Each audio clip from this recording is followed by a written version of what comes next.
warahmatullahi wabarakatuh.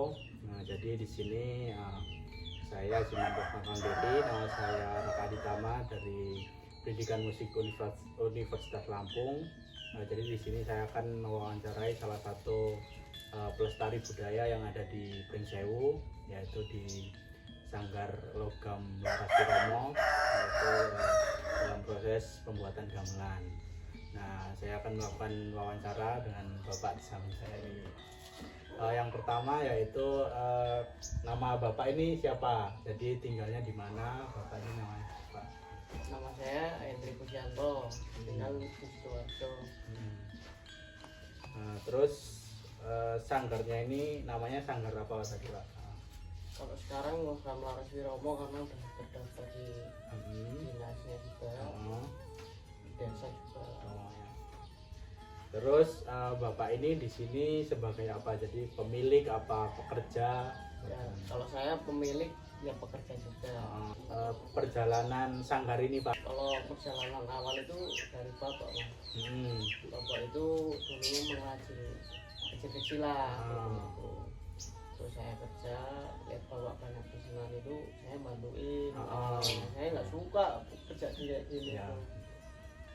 Terus lama-lama kok kalau ini nggak pemasaran yang dari muda ya nggak mungkin berkembang.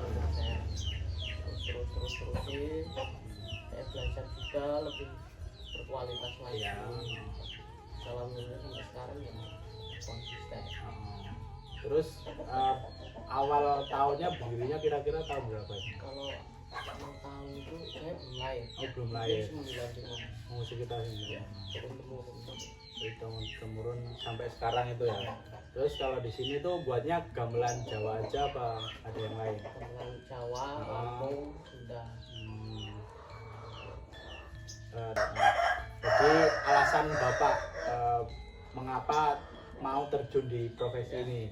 Ya awalnya itu berpikir kalau enggak yang ada generasinya pasti akan habis, apalagi kita ini di Lampung.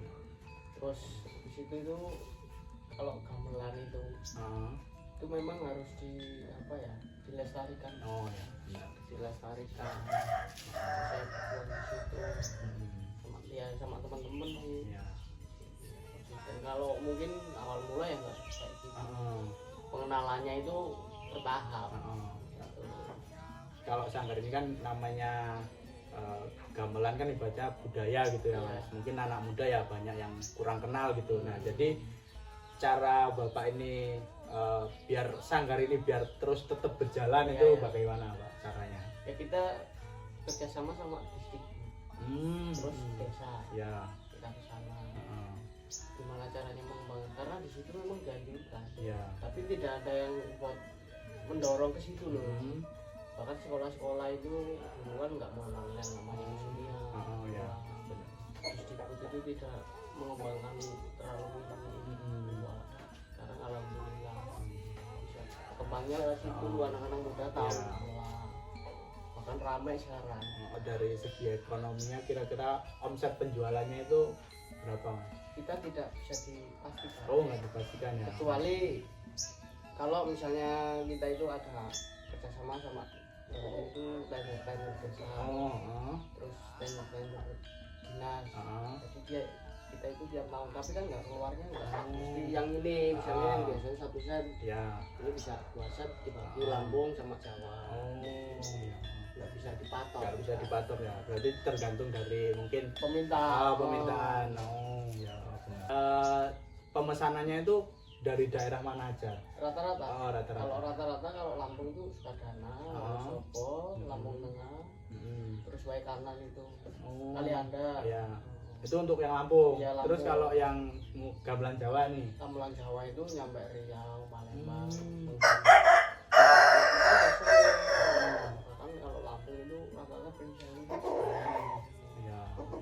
Terus kalau yang Sundanya itu?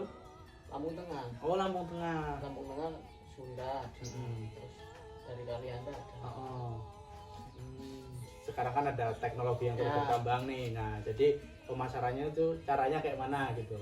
Kalau saya itu pertama Facebook. Oh, Facebook. Satu Facebook, separuhan. Ya.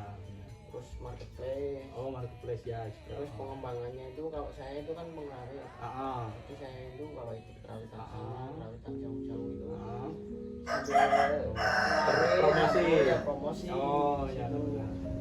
Kalau sampai akhir itu kira-kira berapa bulan, berapa hari gitu? Kalau untuk gamelan Jawa, gamelan Jawa itu kan lama. Kalau itu bisa 1 bulan. 1 bulan. Itu maksudnya satu set itu. Oh, satu set. Banyak kalau ya. Lampung itu kan setengah bulan. Oh, Lampung setengah bulan. Terus kalau yang Sunda itu setengah bulan. Soalnya speknya itu lebih simpel. Speknya. Mungkin kalau secara keseluruhan proses tahapannya itu apa aja, Mas? Kalau pertama itu dari awal kalau besi. Besi dulu. Mungkin mal. Oh, mal dulu. Terus ukuran. Kalau kita ukuran itu patokan suara. Ukuran ada yang 32, ya. 34, ya. Patokan suara. Nanti itu pokoknya mal-mal itu ya buat. Maksudnya ukuran ininya dulu lah ya. Yang ukur itu. Terus kalau udah ukuran muka ini, ini ikutin sini. Ini cidaran lingkaran itu. Ya. Terus setelah itu kalau kayunya nanti kan penempatnya ada penempat. Oh ya, yang ibaratnya yang ukir-ukir kayak gini lah ya. Kita ukir dulu. Ukir nanti nanti kalau ini udah jadi baru bisa kita. Kalau ini belum jadi kita nyentel, kalau itunya kecil-kecilan ini kecean bisa. Bertahapnya di situ. Jadi kalau kita bertahapnya kalau mau di kayu. Kalau mau di besi dulu. Nggak bisa besi di kayu. Pasti ada selisihnya. Berarti itu semua gamelan lah ya seperti itu, Mas. Di besi dulu.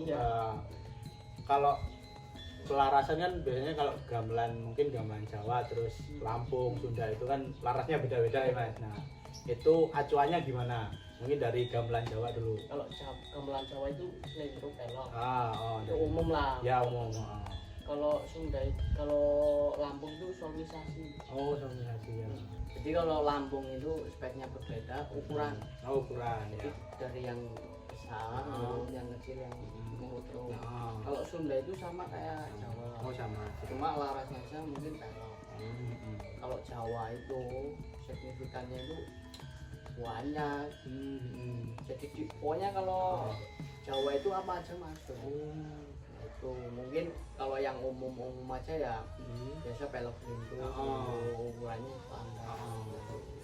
Keunikan dari sanggar ini, Mas, kan kalau gamelan kan biasanya terkenal di Jawa nih, gamelan Jawa nih dari Jawa, terus mungkin di sini juga kok ada sih di Lampung itu yang bikin gamelan Jawa gitu kan, ibaratnya jadi suatu keunikan nih. Nah, mungkin perbedaannya itu dari yang Jawa itu gimana, di Lampung gimana, terus kok bisa ibaratnya bikin gamelan Lampung juga. Nah, ibaratnya kan itu suatu keunikan nih.